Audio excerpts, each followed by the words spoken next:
Ça ne vous aura sans doute pas échappé, la semaine dernière, il y a eu un nouveau tremblement de terre dans l'écosystème crypto. Changpeng Zhao, qu'on va appeler CZ tout au long de cette vidéo, a démissionné de son poste de CEO de Binance. En effet, c'est une sanction historique qui a été infligée à la plateforme d'échange par les autorités américaines, 4,3 milliards de dollars d'amende.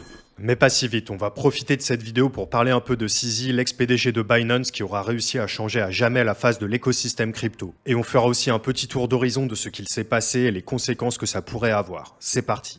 Changpeng Zhao est né en 1977 dans la province du Jiangsu en Chine. Il est né de parents enseignants et vous devez savoir qu'il ne faisait pas très bon travailler dans le milieu de la culture ou de l'enseignement en Chine pendant ces années-là. Dès qu'il en a eu la possibilité, le père de CZ a saisi l'opportunité de s'expatrier au Canada. Quelques années plus tard, le reste de la famille finit par le rejoindre après les événements de la place Tiananmen en 1989 et CZ s'installe donc à Vancouver, au Canada. Les années passent et il finit par fréquenter l'université McGill de Montréal où il se spécialise en informatique et en programmation tout en aidant financièrement sa famille avec des petits boulots tantôt comme employé de station-service, tantôt chez McDonald's. À la fin de ses études, il effectue un stage au Tokyo Stock Exchange où il est chargé de développer un logiciel pour faciliter leurs opérations. Il continue dans sa lancée en tant que développeur chez Bloomberg Tradebook pour finalement retourner en Chine en 2005 et fonder sa propre entreprise Fusion Systems. C'est un fournisseur de solutions de trading à haute fréquence et il faut l'avouer, ça marche plutôt bien. En 2013, à l'occasion d'une partie de poker avec Bobby Lee, il découvre Bitcoin. Pour la petite histoire, Bobby Lee, à ce moment-là, c'est le PDG de l'un des premiers exchanges de Bitcoin, BTC China. Il parle à CZ de Bitcoin et de son potentiel pour l'avenir et ce dernier commence à creuser le sujet. La même année, il assiste à la conférence Inside Bitcoin à Las Vegas qui rassemble notamment Vitalik Buterin qu'on ne présente plus et bon nombre d'autres chefs d'entreprise liés de près ou de loin à l'écosystème crypto. Et là, c'est le déclic. En fin d'année, CZ vend son appartement à Shanghai et achète du Bitcoin avec l'intégralité de l'argent qu'il récupère. Il en achète environ 1500 à un cours de 600 $ par Bitcoin, mais le cours dégringole très vite à 200 $ et paf, bear market. Et oui, comme quoi même les plus grosses figures de l'écosystème peuvent perdre à leur début. D'ailleurs, il déclare en 2021 qu'il possède toujours une grande partie de ces fameux bitcoins. Mais pas de souci pour lui, il a de la ressource et il sait se débrouiller. Très vite, il trouve un travail dans l'industrie du bitcoin chez blockchain.info, un service de wallet et d'explorateur de blockchain qui existe toujours sous le nom de blockchain.com. Il travaille chez eux en tant que responsable de développement. Après quelques mois passés dans la structure, il décide de changer d'air et rejoint la plateforme d'échange OKCoin en tant que directeur technique où il restera également un peu moins d'un an avant de refonder une entreprise liée au trading, BitGTech. À ce stade, vous l'avez compris, CZ est en train de s'ancrer petit à petit et de se faire un nom dans l'écosystème crypto, mais aussi dans le monde de l'entrepreneuriat. Et arrive 2017, la folie des ICO, un Bitcoin qui bat des records, des volumes qui crèvent le plafond, bref, un bull market d'anthologie. À ce moment-là, CZ est toujours proche de l'écosystème crypto et il constate plusieurs choses. Les exchanges, c'est bien, mais c'est lent, ça crache à cause de trop grosses affluences et globalement, l'expérience utilisateur est vraiment déplorable. Et surtout, il trouve qu'aucun effort est fait dans l'industrie. Chacun se copie les uns les autres sans réelles améliorations sur ces points cruciaux. Et là, il passe à l'action. Lui, son idée, c'est de créer un exchange tout en un, une plateforme où, une fois que vous êtes dessus, vous n'avez plus besoin d'en sortir.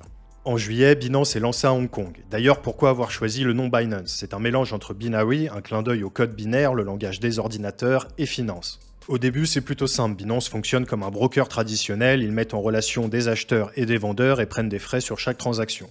En juillet 2017, il profite du climat réglementaire plutôt souple et de la vague de capitaux apportée par le bull run pour lancer son ICO, celle du BNB. Les investisseurs pouvaient alors acheter 2700 BNB au prix d'un Ether.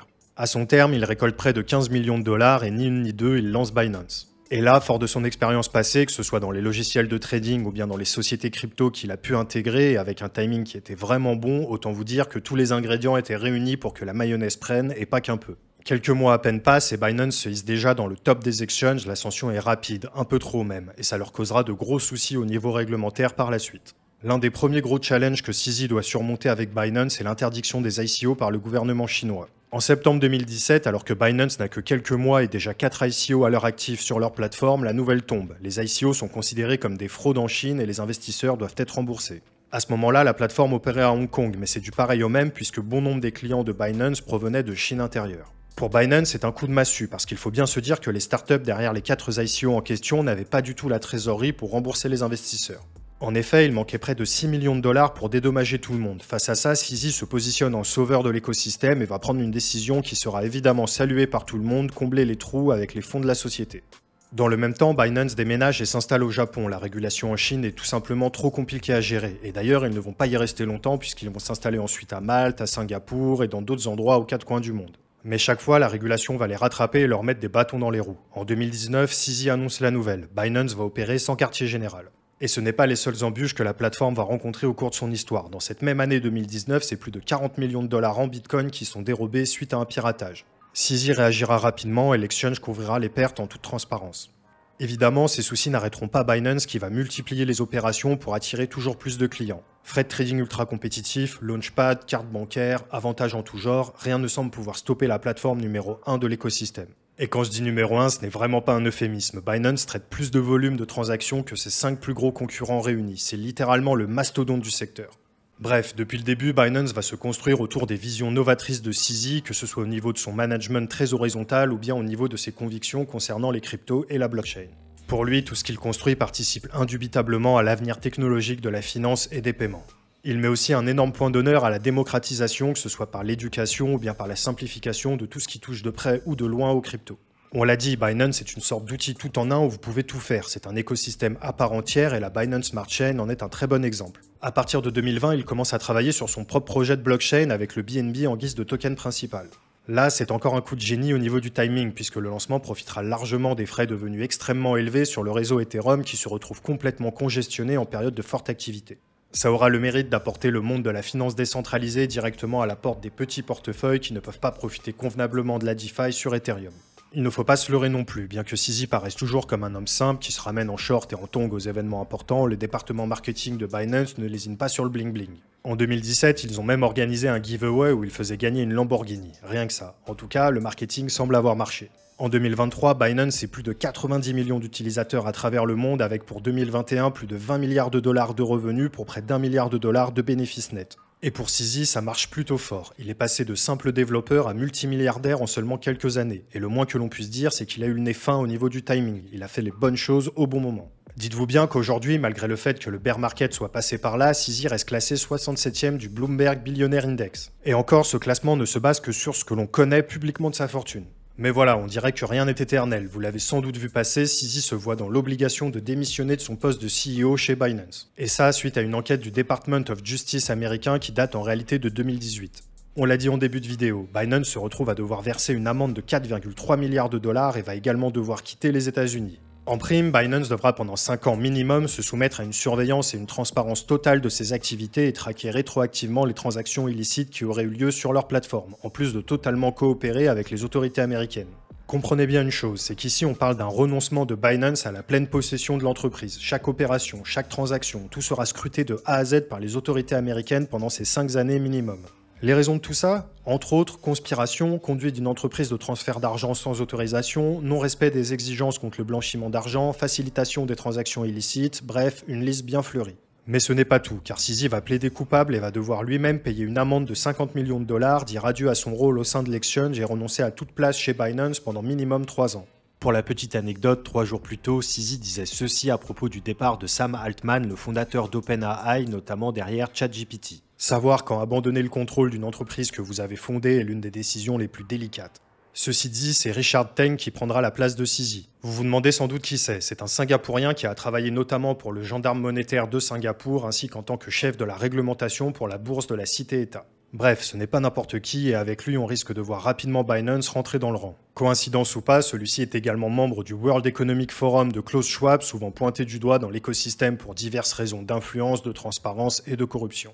En tout cas, il ne fait aucun doute que si Binance et CZ ont accepté ces sanctions, ce n'est pas pour rien. En effet, ça leur évite une procédure judiciaire encore plus longue et potentiellement avec une issue moins favorable. À ce stade, pour eux, l'idée c'est d'éviter la catastrophe et de sauver les meubles. Et puisque la machine judiciaire américaine est en route, autant tenter de l'arrêter. Maintenant, pour CZ, c'est une autre paire de manches. Pour les accusations auxquelles il fait face, il risque jusqu'à 10 ans de prison. Par contre, il semble qu'il ait signé un accord incluant une renonciation à son droit de faire appel à condition que sa peine ne dépasse pas 18 mois de prison. En clair, probablement que s'il passe par la case prison, ça ne devrait pas être pour trop longtemps. Pour les conséquences que cela devrait avoir sur l'écosystème, il est encore trop tôt pour le dire. D'une part, il y a du pour et du contre. À court terme, il est possible que cette situation entraîne de nombreux soucis, puisque déjà tout ça semble très difficile à monitorer, et ensuite ça veut probablement vouloir dire un développement plus lent, une concurrence moins prononcée avec des acteurs plus frileux, et ce qui est bien normal.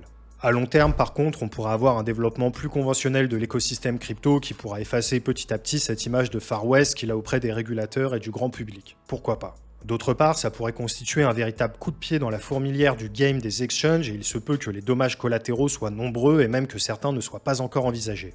Et enfin, il faut bien se dire une chose, c'est que les autorités américaines n'en sont pas à leur coup d'essai dans ce genre de pratique. Bon nombre d'entreprises se sont déjà vues infliger une surveillance rapprochée de la part du gouvernement américain, comme la société française Airbus par exemple. En clair, ça fait un moment que les États-Unis s'accordent un pouvoir extraterritorial important envers de grosses firmes étrangères pour diverses raisons économiques et politiques, et Binance n'est que dans la continuité de tout ça. Si vous voulez en savoir plus, je ne peux que vous recommander l'excellent thread d'Antoine, aka Esprit Cryptique, membre éminent du Journal du Coin, qui dresse un excellent tableau de l'affaire et de ses potentielles conséquences. Dans tous les cas, seul le futur nous dira comment tout cela va évoluer, mais il est indéniable que l'on est en train d'assister à de nombreux changements. Et même s'il n'est plus trop permis d'en douter à l'heure actuelle, nous sommes bel et bien entrés dans l'ère de la régulation et il va falloir faire avec. J'ai hâte d'échanger avec vous dans les commentaires. Est-ce que vous pensez que c'est une bonne ou une mauvaise nouvelle pour l'écosystème crypto? Pensez-vous que c'est une nouvelle tentative des Américains de prendre le contrôle d'un géant du secteur? J'attends vos avis. Je sais que je vous avais promis la deuxième partie de la vidéo sur les crypto-monnaies à suivre en 2024, mais l'écriture a pris plus de temps que prévu et donc je la sortirai la semaine prochaine. J'ai sélectionné 5 super projets et je pense que vous allez apprécier. Abonnez-vous et activez la cloche pour ne pas la rater. Merci à Thomas qui m'a aidé dans la réalisation de cette vidéo, c'était Romain du Journal du Coin, on se retrouve la semaine prochaine pour une nouvelle vidéo, bye.